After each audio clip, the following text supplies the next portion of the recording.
So how do I know when my dog's getting anxious? Because all I heard about is if they're barking and howling. So how do I know they're not enjoying being at home?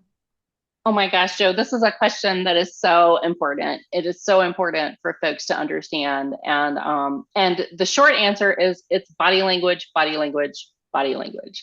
And this is again why it's really important to have a specialist who understands body language, because really a dog's body language and what it looks like when it's what a dog looks like when they're anxious, when it looks like when they're thinking about being anxious, when they're just a little bit worried. Um, you know, body language is a dog's first language. That's what they learn. That's how they really communicate with each other. And if we're watching, it's how they communicate with us too.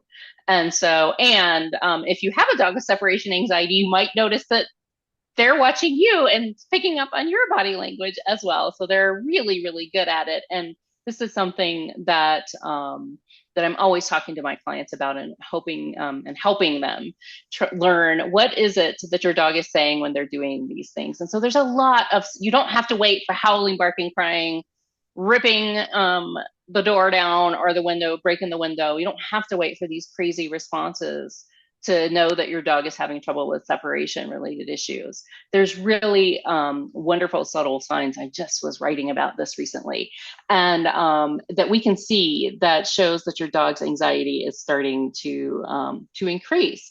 And so, in fact, that's what you and I, Joe, do every day. We look at dogs and go, "Oh, see, here's anxiety going from relaxed to, or maybe a little bit uncomfortable to very uncomfortable, or even from super relaxed to now, oh no, I'm a little bit concerned." And so you can start to see these really small gradations, and it looks really different for each dog.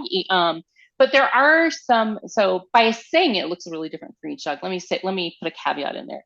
There are some pretty universal signs that a dog is feeling uncomfortable, but each dog has its own little suite Yeah. of behaviors that it does when it feels uncomfortable. And a dog who, let me give an example. A dog who, well, it's, I have very furry dogs, so when they furrow their brows, I might miss that because there's just a bunch of hair right here. But a short-haired dog, you can definitely see those brow furrows. And just like a brow furrow with people, I mean, I'm not quite sure about this.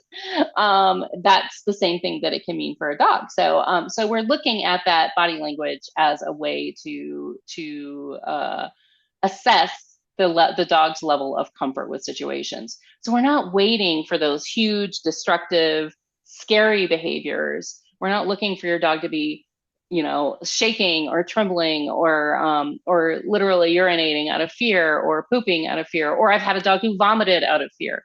And so we're not looking for those major signs. We're looking for those really tiny signs, because when we see those little tiny, more subtle signs, not necessarily a panic, but of I don't feel so good about this. Yeah. Then we can start, when we start seeing that allows us to really understand the level at which the dog starts to feel uncomfortable, and then we can start setting them up for success with their absences at a level where they can maintain their comfort. So all of that is to say, here are some signs of separation related, or just not even separation related, but just discomfort in general. Lip licking is one of the ones that I look for. Now, dogs will lip lick for a lot of reasons. They may have just drank water and they'll lick their lips. They may be salivating because they're hungry, and they see you have a yummy treat in your hand. Whether you think of it as a treat for them or not, they might lick their lips around that. So there's a lot. You have to take it always into context. So some signs that I look for are lip licking. Other signs that are probably more universal of like a fear response is freezing. Oh my gosh, sometimes we see dogs who just get stuck. And I have to say, I actually have a freeze response myself. My dad used to think it was really fun to jump out and scare us as kids.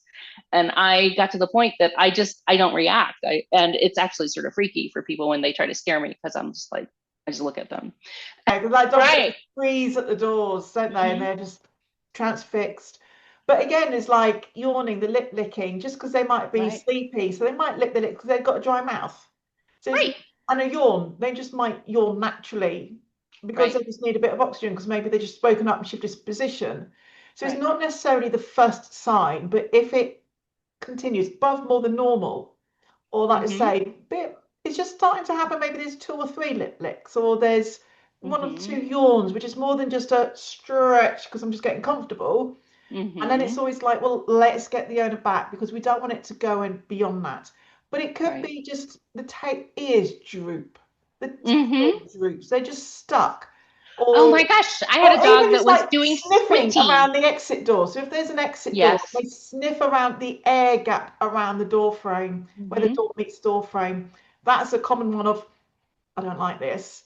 And Mm-hmm. again, we just want to get everyone back in and then be very careful with what time we set next because we don't want to keep pushing them to that level. You just want to get just under. Mm-hmm. So we're getting their own back Yeah. when they're feeling good. And it's Right. not necessarily always pushing them to that limit, but it's knowing where Mm-hmm. that limit is, knowing the signs of them going, you've been a while. Right. And that's Right. when we want them back, not like, oh my God, you've been ages, get me home. Yeah. Yeah. And that is what we want to avoid. So again, the subtle behaviors are more important than the howling, the crying, the chewing, the eating through a wall and things like that. That's a panic. Your dog is not rationally thinking at that point. You're in a panic. Right. That's like if somebody throws a critter at me. I'm in a Right. No one learns in a panic. No, not your panic. dog, not me. No one learns when they're panicking. But gradual exposure is a phobia and it's phobia Mm-hmm. training. And it's done Mm-hmm. just very gradually. And it's just building up Mm-hmm. the tolerance. But like I say, that body language is so important. But it's not the big stuff. It's learning the little stuff and learning what is normal for your dog when you're there. And Mm-hmm. then looking at them in the context of the training sessions and Mm-hmm. what they do when they're not. Are they pacing around a little bit, going to the back door, going to the front door, then coming into the bed, their bed, and then going to the back door? And there's little patterns and things like that. So Mm-hmm. some dogs don't move around, they'll just sniff at the door. Some dogs just freeze. And some dogs would just show some of the more facial signs. Mm-hmm. So although there's, like you say, there's common signs, but not every dog does all of them. Right. But that's why having the camera on them and the camera angle and position is so important. It's not like in the back corner of the room, Right. looking at a tail down Right. the end of a corridor. Yeah. That's not helpful. It's actually having, at the dog's level, having the head and the body. And it may be over time you have to keep repositioning your cameras or maybe getting more than one so that you can see the dog and what they do. But yeah, the body language.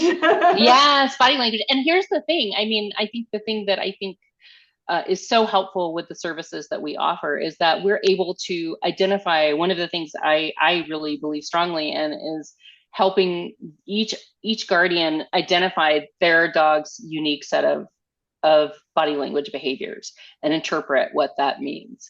And once you can see it, once you learn to observe it, it's hard to unsee, in fact. And so, helping owners and dog guardians become more comfortable in seeing that language and in understanding what it means. You start to see it in other. Sometimes you start to see it in other situations too. So it is, and that's very helpful. It's all great information, and in some ways, it's us learning, humans learning to speak, to catch up with those dogs on their very smart body language. And in fact, I realize now I talk to my dogs a lot, but and they look like they're understanding, but usually it's because of the context and the body language that I'm using. It is. We expect them to learn our language. I think it's only fair that we have a little bit of respect back and learn theirs. Yeah, And like I exactly. say, it just helps them out and about, general walks, but then you can see whether actually they're having fun or they're not. So it goes beyond separation training, but it's so important in like the activity training and but really for separation training because you're not in the room. You're not attached to the lead. Mm-hmm. So unless if you're not watching a dog, you have no idea what they are doing. So even if you think your dog is okay, I always say everybody just get a camera. Even if you just zoom yourself with a laptop and you're watching on the live feed on the phone, not just So recording, easy. live feed, and just watch your dog. Are they okay? Are they just snoozing and absolutely fine? Or are you starting to see things that you weren't expecting because you weren't at home? Right. You don't know what you don't know, but it's really important to check on your dog Right. because without knowing, you don't know if they're distressed or not. And actually, if you realize that they're not comfortable, get professional help from a certified professional, not just Dr. Google or Dr. Facebook or other social media and internet Right. options, Right. because there's a lot of old-fashioned advice, as we've spoken about before, that doesn't work. But actually Right. working with a proper specialist in that area, you're going to get the right help and it's helping your dog. It may not be a major problem, but Right. surely it's better to help your dog so that for the rest of the years you've got together, you're Hmm. not worried about them. You're not worried about your home. Your dog's relaxed and you can be out and comfortable because you know your dog is okay. And so all of this training opens up so many more choices for the people we help, and for the dogs that we help too. It's I mean, we're in it for the dogs, of course, but a big part is also helping the people and making sure, because both of us have lived with dogs with separation issues. It's And it's just hard.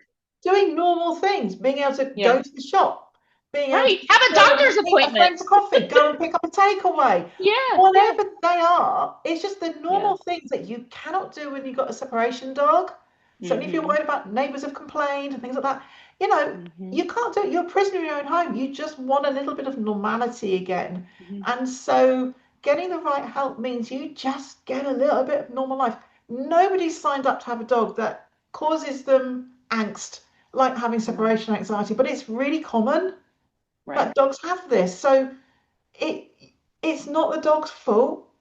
It's not your fault, but you can help them, and then both of you can have a much, much better life together.